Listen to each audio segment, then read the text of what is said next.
taught. As we were children growing up, our parents were always having us work on our weaknesses. And when we went to school, oh my goodness, when we went to school, if you got an A in math and you got a C in language, what did they tell you to do? They told you to work on what? Your math or language? Talk to me. Language, they'd say, oh my goodness, you got a C in language. Get that C up. Get that grade up. Get that grade up. How many of you ever had somebody to tell you to work on one of your weaker subjects in school? Come on, raise your hands. Let's go on. That's it. Look around you. Make sure. Okay, we all did. Well, work on your weaknesses. Oh, get that C. Can I tell you something? If you got an A in math and you got a C in language, don't work on your language. You know, get on your knees and thank God you got a C. Probably deserved a D. The teacher liked you. Don't work. Now, why did you get an A in math and a C in language? It's very simple. You have your DNA, who you are, you have a bent toward math, not toward language. You're always going to be better than math and language. It isn't because you work harder on one than the other. It's because the very fact is that there are some subjects we're better at than others. Is that not true? Now, what I'm saying to you is don't work on your weaknesses, and here's why. You ought to be up here where I am watching you right now during this lecture. Disbelief is all over your face. Some of you are going to leave here and go straight to a therapist. Let's say that, well, let's put it this way. Let's say from a 1 to a 10, I'm a 2 in something. Now 2 isn't very good. Okay, 2's very weak, okay? For example, I love music. That's the good news. The bad news is I can't sing. And so therefore, if I looked at you and said, I am going to be a great opera singer. Well, now, can I tell you something? I can have a heart to learn. I can go hire tutors, and I can go take music appreciation. I can take voice lessons. But can I tell you something? 2 or 3 years from now, I'm not going to go from a 2 to a 10. I'm going to go from a 2 to a 2.1. Listen carefully. You can only increase your skill level 2 numbers. This is major. You can't go from a 2 to a 10 in skill. Now, I'm only talking about your skills. I'm not talking about your attitude. You can go from a 1 to a 10 in attitude. I've known people have a terrible attitude and change it, and they go to a 10. So I'm not talking about discipline. You can go from a 1 to a 10 in self-discipline. I'm talking about just your skill area. You can only increase your skill level 2 numbers on extreme times. Under unusual circumstances, I've seen people go 3 numbers. I've never seen anybody increase their skill level over 3 numbers. So if I'm a 2 in something, if I work hard on my weaknesses, I could become a 3. Hello. If I work hard, really work hard, and spend a lot of time, I could maybe become a 4. Let me tell you something about 4s. They're below average.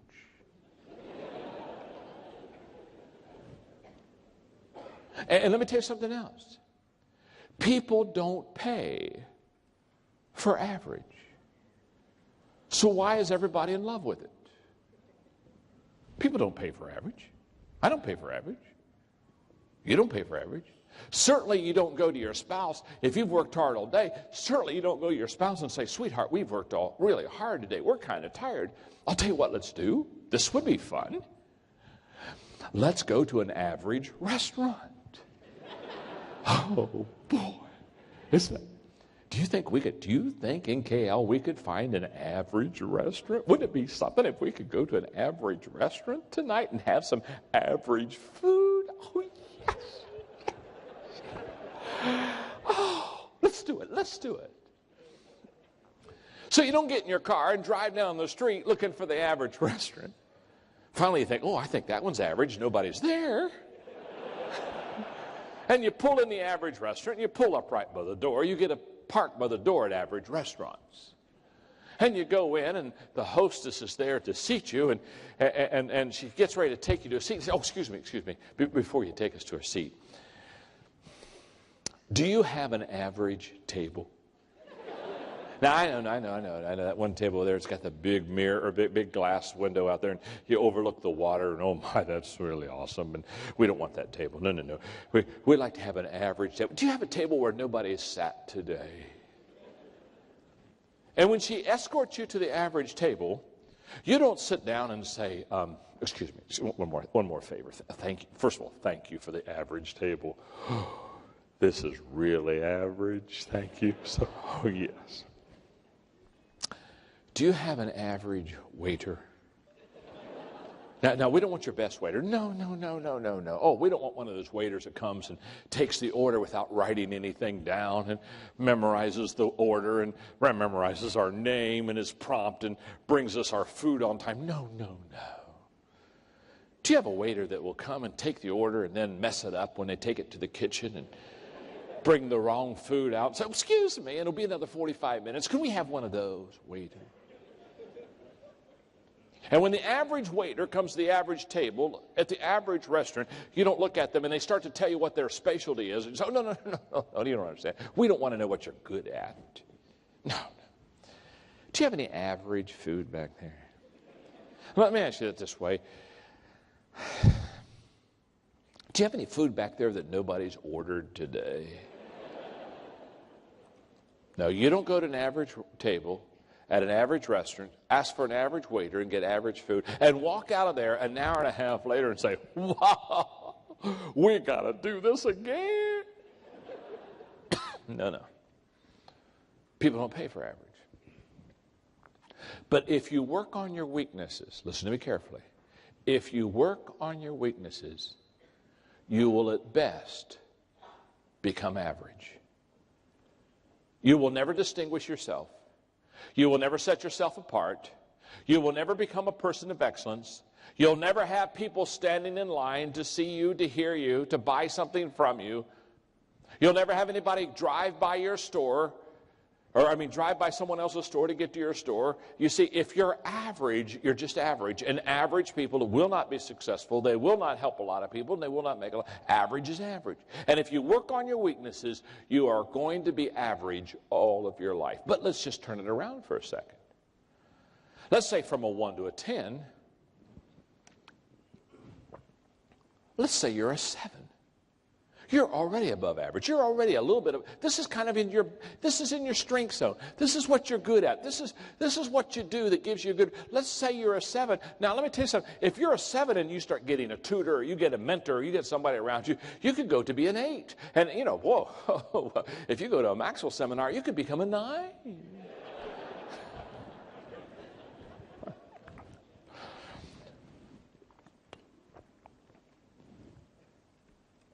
People stand in line for 9s. Oh my goodness. When you're a 9, you're excellent. You've set yourself apart from everyone else. People wait in line for 9s. They pay extra money for 9s. They listen extra carefully to 9s because now you're in your strength zone, and what you do, you really do well. You're really good at what you do.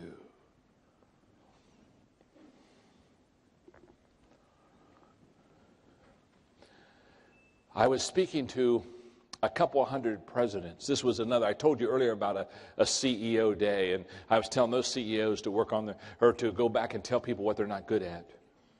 Well, this was another President's Day with another group of presidents of companies, and I was teaching them all during the day through this whole process, and I was telling them to quit working on their weaknesses, but I was also telling them to not let their people work on their weaknesses. And we were doing a Q&A because there were only a couple hundred of them there, and they began to push back. And one guy especially began to push back. He said, John, this really bothers me that you say we shouldn't work on our weaknesses. He said, all my life I've worked on my weaknesses. I try to get, he said, this really bothers me. I said, that's okay. It's good to be bothered. It's okay. Take a pill. You'll be okay. And he began to push back. He said, now let's just take, for example, Tiger Woods. He said, Tiger Woods, when he plays a round of golf and he hasn't played a good round, he immediately, when he's done playing that round of golf, he heads over to the practice range, and maybe for the next 2 hours, Tiger Woods will hit golf balls. And he said, now that's a perfect example, John, of working on your weaknesses. I said, no, it's not. It's a perfect example of working on your strengths. In case you don't realize it, Tiger Woods is the best golfer in the world. Hello. When he's working on his golf swing, he's working in his strength zone. He gets millions of dollars for that swing. I said, let me give you the difference. When I finish playing a round of golf, I go to the practice range and I practice. But because I'm not a good golfer, I'm in my weak zone. For me, practice doesn't make perfect. Practice makes permanent.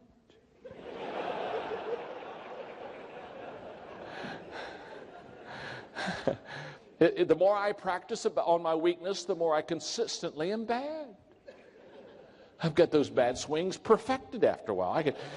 I could do that bad swing every time. You say, he is the most consistent bad swinger I've ever seen in my life. That ball every time just goes right. It's not a slice, it's a boomerang. It comes right back to him. In fact, I was playing golf with a guy one time, and he was a good golfer, and I'm not a good golfer, and I'm sitting there, and I'm saying, oh, talk to me, talk to me, talk to me. What's wrong with my swing? And he looked at me. He really encouraged me. He said, I've been watching you for a couple of holes. And he said, I think you've only got one problem. I thought, oh, this is good. I can fix one problem. Hello? I said, what is it? Come on, talk to me. What's my problem? He says, you're too close to the ball after you hit it.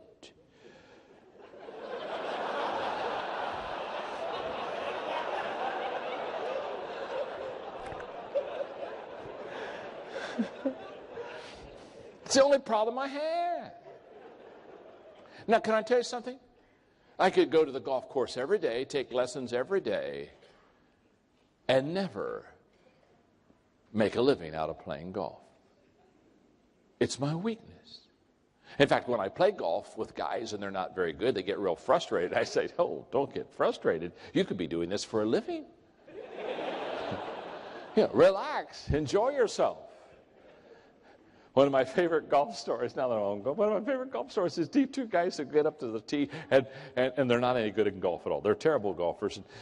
I mean, they're terrible. I mean, they're really terrible golfers. I mean, in their golf bags, they have things like a weed eater. So when they get in the weeds, they can chop them down so they can find their ball.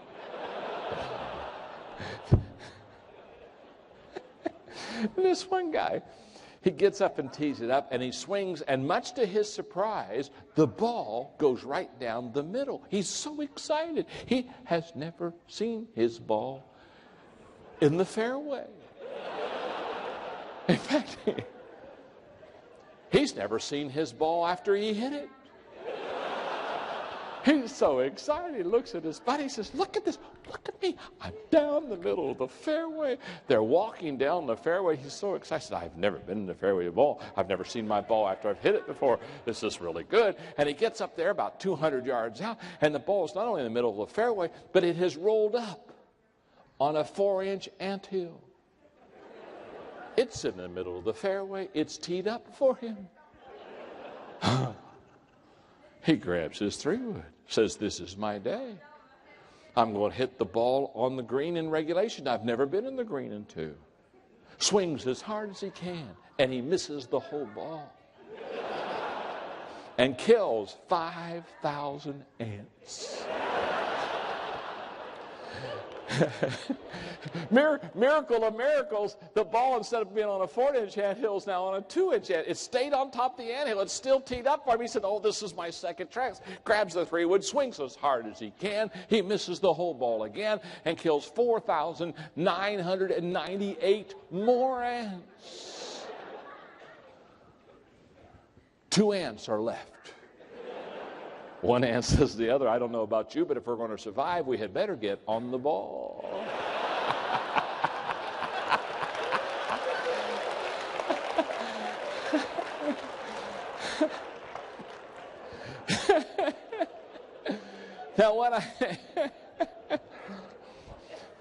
Now what I've discovered is that people that are successful, they get into their strength zone. They start at something they're already decent at, and they get much better. So go to your strength zone, not your weak zone. Does that make sense? Tell the person you're sitting beside, say, That makes sense to me. Go ahead and tell them that, right? I said, that makes sense to me. And look right back at him and say, by the way, you're no Tiger Woods either. Now, what I've discovered is people, now watch this. Watch this. People that are highly successful have found their strength zone. And every day, remember I said that earlier this morning, the secret of your success is determined by your daily agenda. Every day, these people are in their sweet spot. Every day, they're doing what they do well. I'm known for speaking and communicating. I'm not known for singing. Not one of you came to this seminar today and said, boy, what I really hope is John Maxwell breaks forth in song today.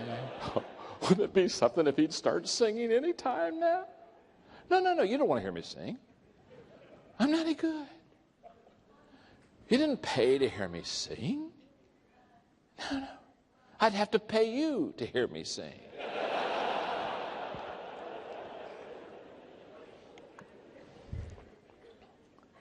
And let me tell you something. When you are in your strength zone, when you are in your sweet spot, it's easy. It's not easy like you didn't have to work for it. But you see, when I'm here talking to you today, I'm as relaxed if I were over in the corner talking to you one-on-one. I'm not nervous. I'm not kind of tense or anything like that. I'm just here drinking my water and eating my cough drops and talking to you because we're friends. We've been doing this all day together. And one of the things I've discovered is that when you're in your strength zone, you wonder why everybody else can't do it as well as you can. You just sit there and you say, my goodness, this is easy. It's because it's in your strength zone. Find your sweet spot. Find it and stay there. For example, communication is one of my strengths, and my wife Margaret, once in a while, some group will ask her to, because of they'll say, boy, if your husband speaks, you probably speak. And they'll say, would you come and speak at our banquet? And every once in a while, Margaret does something stupid and says yes. And I hate it when she says yes. You know why I hate it when she says yes? Because I know what she's going to do. She's going to come to me and say, John, I got to go speak for this banquet. And then she's going to ask me, first thing she's going to ask me, what should I say? Can I tell you something? If you don't know what to say, it's not your strength zone. And I look at her and I say, oh, Margaret, honey, that's not that complicated. Well, she'll say, give me a subject, give me a subject. What should I talk on? What should I talk on? I said, well, why don't you wait till you get there? What do you mean? What do you mean? Wait till I get there? I said, well, they're going to have a banquet, and their people are going to go before you, and they're going to say things, and just kind of listen to what they say and teach principles off of what they say. Just kind of hang loose until you get done, and then until they're all done, then get up and speak. She hates that answer. Why? It's not her strength zone. Now, I'm not picking on her, because my wife is incredible in decorating. She is unbelievable. Colors, fabric. You ought to see our house. You ought to pay for our house.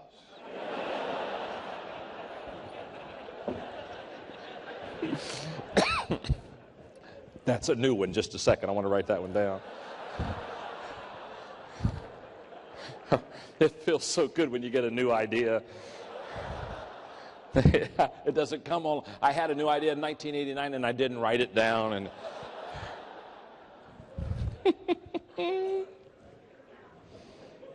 oh, it's incredible. She colors. I mean, I'm not colorblind, but I'm worthless. I mean, I can't figure out what matches. I have been known to go in my closet at the house and stand there for 15 minutes trying to figure out what to wear. I'm just kind of, yeah. And finally Margaret said, John, are you in the closet again? She comes and I'm just staring. I got little slobbers coming down my face. And she'll say, oh, here, I'll get it for you. So the first thing she does is she makes me get out of the closet, which is very humiliating. So now I'm standing out in the hallway, and she says, okay, what are you going to do? And I said, well, I'm going to go speak I'm going to speak at a conference today at Kale. So she pulls off the stuff and she gives it to me and says, here, now, wear this. You'll look good. So I think, thank you, babe, thank you. Now, what I do, because I'm not good at this, I'm smart. It's like if she picks out like a sweater and slacks for me, a lot of times when I'm done, I'll put them back on the same hanger.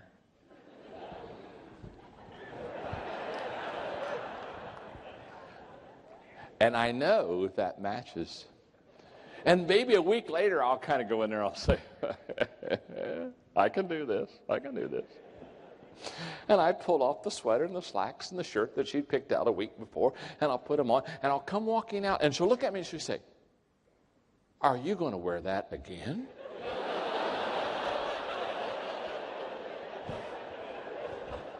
Kind of thought I would.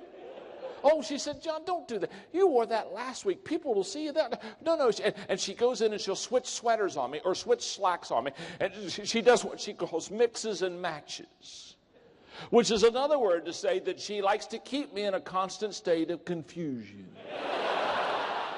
Because I can't figure it out. Now she's mixing and matching, and I'm all mixed up, and I can't match anything. And once in a while, I'll have to get up real early for appointments.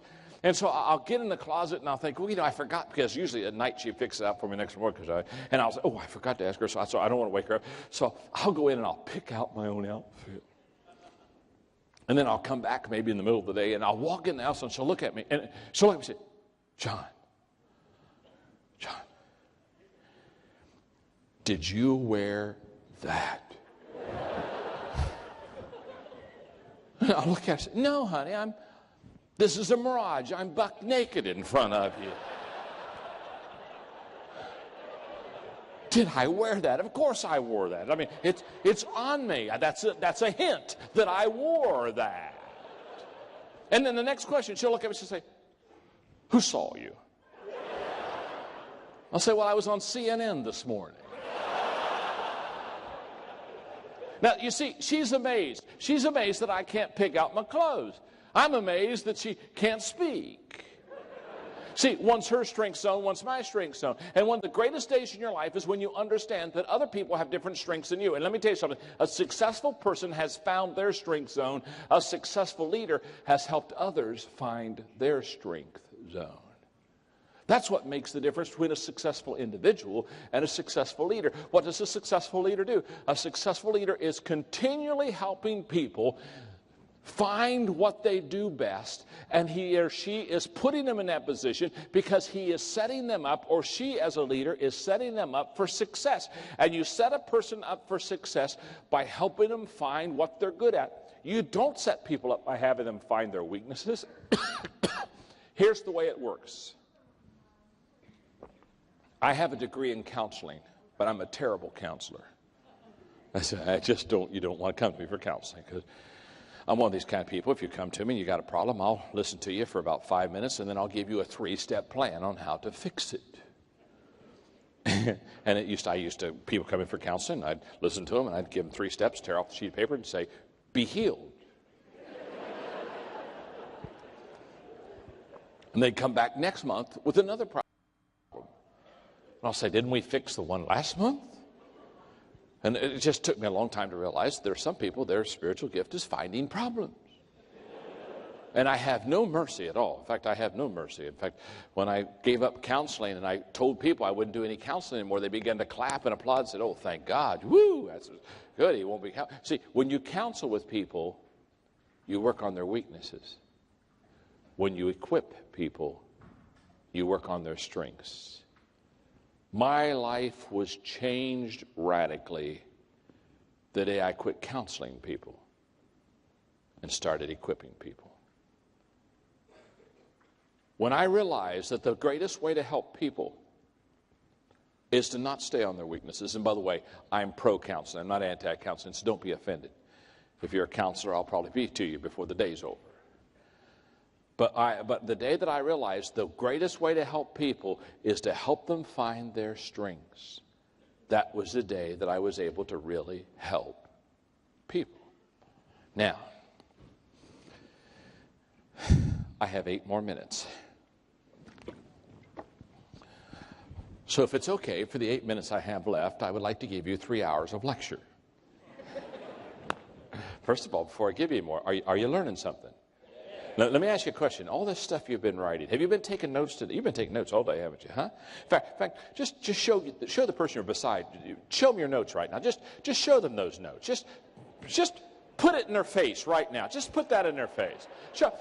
In fact, show them their notes and ask them why they haven't taken as good a notes as you have today. Huh? Absolutely. In fact, tell them the notes you've been taking aren't for you, it's for them, and they need to read those things. Okay, now.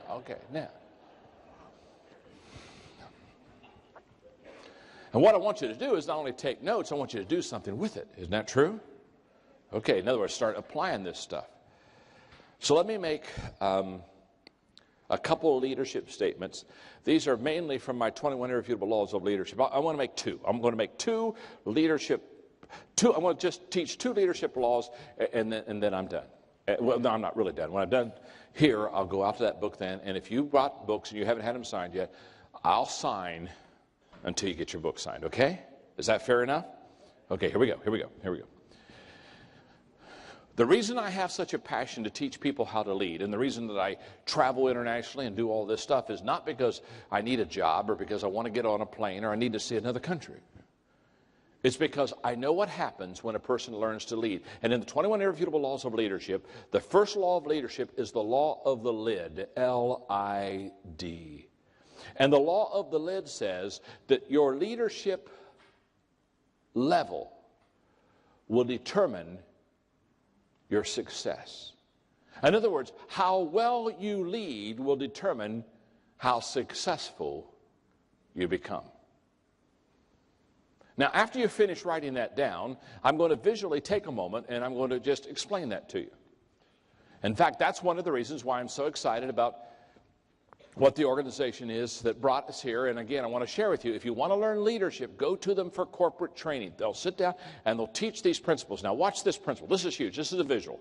If this left hand represents how well John Maxwell leads and this right hand represents my business, here's what I know about my business. My business will grow up to, but not go any higher than the lid of my leadership. In fact, my leadership ability will put a lid upon my potential and upon my success. I cannot grow my organization better or bigger than I can lead. Oh my goodness. In the history of mankind,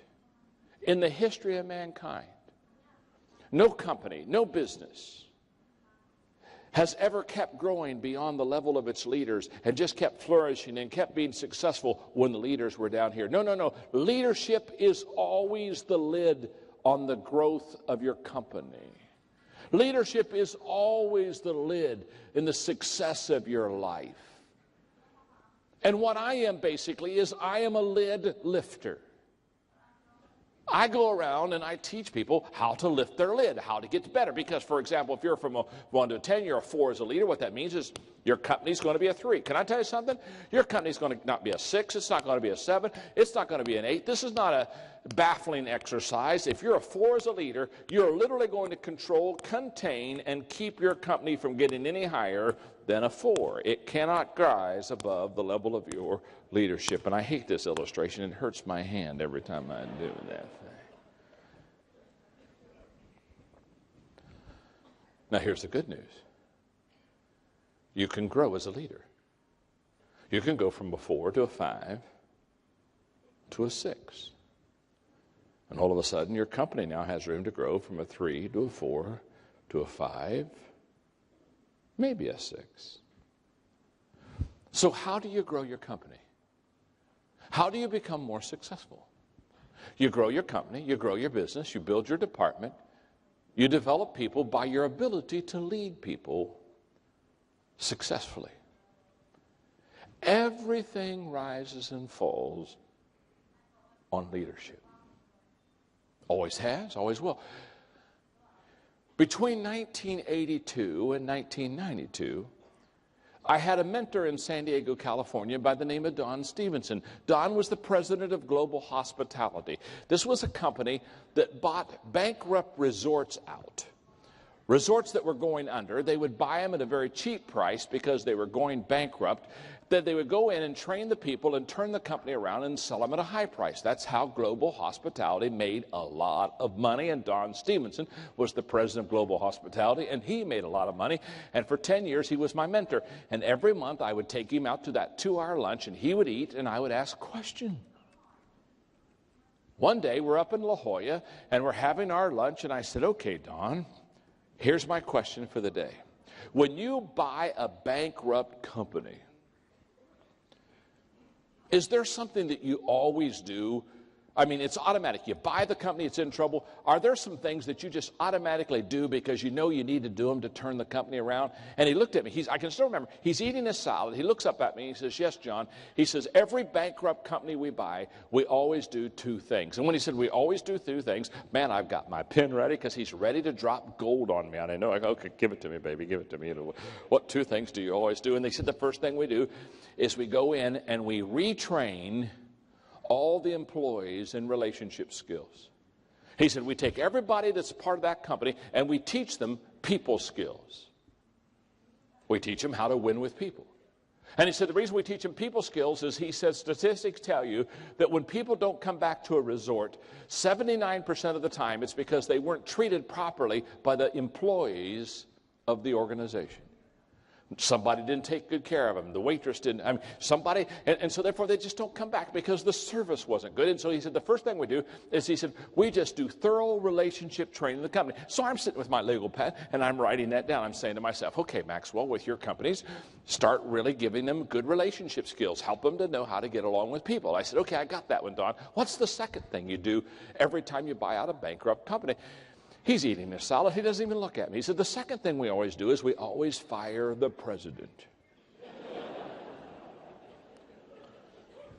I said, what'd you say? We always fire the president. I said, what do you mean you always fire the president? He's not looking up. He's just eating a salad. He said, John, I've told you, we always fire the president. I said, always? He said, always. In fact, he said, we don't even meet him. He said, we buy the company. He said, we send a courier to their office, basically give them a severance pay, tell them they're fired, get out of the office today. We don't want them to ever come back. Fired. I said, you don't go see them? You don't sit down in the office, put a fire in the fireplace, hold hands? No, he said, we always fire the president. Well, now he's frustrated because I'm not writing this down. And he just stops eating his salad, leans forward to the table, and he looks at me and says, John, if the president was good, the company wouldn't be going bankrupt. Okay. Always fire the president. What was he saying? It's very simple. He's saying everything rises and falls on leadership. He was saying the law of the lid tells you how big your company is going to become is not how much money you have. It is not what your location is. It's how good of leaders you have in your organization. That's why the best leaders have more than one good leader. They have several good leaders. In fact, they have a leadership culture in that organization. It's called the law of the lid. One more law, and I close with this. The law of process. The law of process says leaders develop daily, not in a day. In other words, if you want to be a great leader, it takes time. It's a process.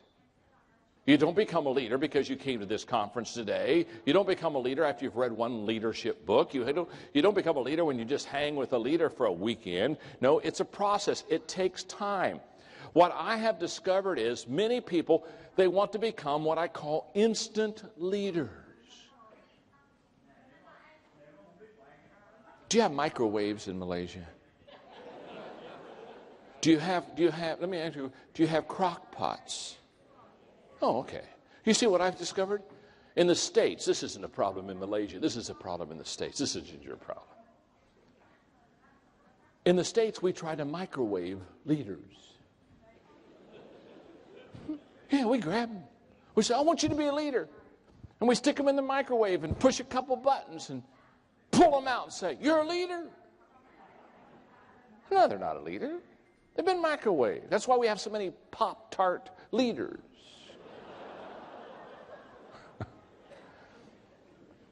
You don't microwave leaders. If you want to develop leaders, you crock pot leaders. You put them in the crock pot and let them simmer and marinate. It takes a while to develop leaders. When I did the interview today at noon with the reporters, they asked me a question that I'm always asking every leadership conference if I let people ask questions. It's a question they ask no matter what country I'm in, no matter where I am. They raise their hand and they say, "John, the question I have, are leaders born?" And whenever they ask me, "Are leaders born?" I always give them the same answer. Of course they are.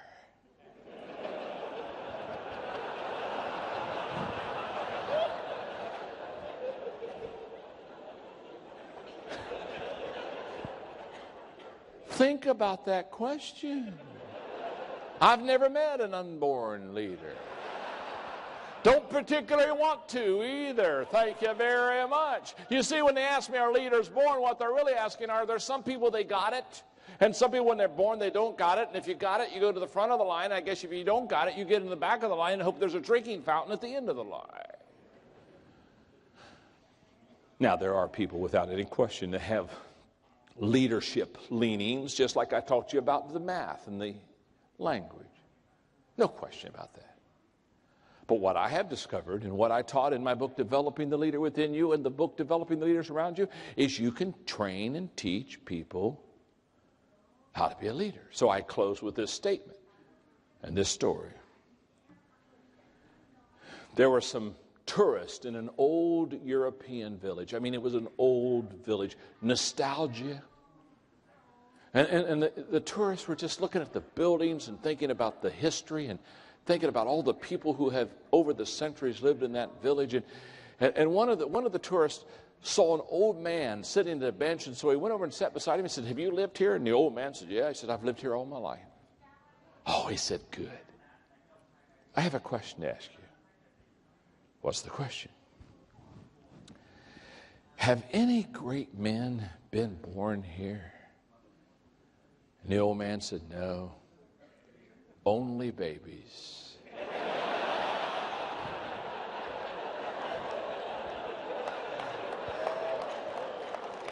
Only babies. And when they asked me about Malaysia and asked me why I went there, and they said, "Well, are there great men and women being born in Malaysia?" I said, No, just babies. But babies who have tremendous potential. Because as I look at you and I've talked to you today, seldom have I talked to people that I felt had greater potential to be great leaders than the people in this room. But it's a process. Pay the price. Be patient. Stay away from the microwave. And become the leader that you can become. It's best for your country. It's best for your business. It's best for your community. And it's best for your family. I hope you've learned something, because I've had a wonderful time talking to you today. Thank you very much.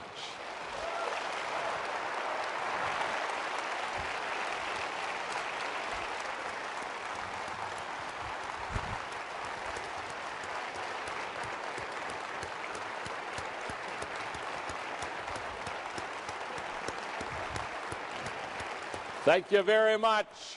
Roger's going to come. You've been wonderful. He's going to close it. I'm going to go out there and sign some books. Blessings. I hope to come back. If I come back, will you